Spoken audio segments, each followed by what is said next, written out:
Hi! Hello! నమస్తే అండి. రాగిణి వ్లాగ్స్‌కి స్వాగతం. అందరూ ఎలా ఉన్నారండి? బాగున్నారా? ఈ వీడియోలో నేను చూపించేది బచ్చల కూర. ఈ బచ్చల కూర అయితే పచ్చడి టేస్ట్ అయితే అదిరిపోద్ది. చాలా చాలా బాగుంటది. ఈ బచ్చల కూరని నీట్‌గా కడిగేసుకుని పక్కన పెట్టుకుని, కళాయి పెట్టుకుని ఆయిల్ వేసుకుని, అందులోకి కొంచెం ధనియాలు, పచ్చిశనగపప్పు, మినపగుళ్ళు, అలాగే కొంచెం పచ్చిమిర్చి కారానికి సరిపడా వేసుకుని వేపేసుకోవాలి. ఈ బచ్చల కూర అయితే చాలా చాలా మంచిదండి. ఐరన్, కాల్షియం పుష్కలంగా ఉంటుంది ఇందులో. టేస్ట్ కూడా చాలా బాగుంటుంది. ఒకసారి మీరు కూడా ట్రై చేయండి.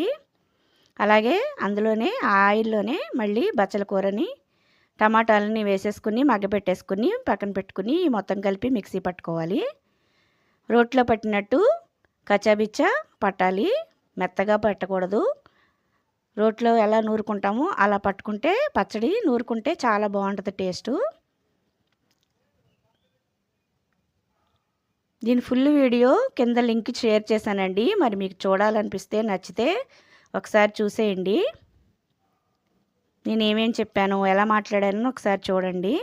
ఈ వీడియో నచ్చితే లైక్ చేసి, షేర్ చేసి, సబ్స్క్రైబ్ చేయండి. ఉంటాను. బాయ్.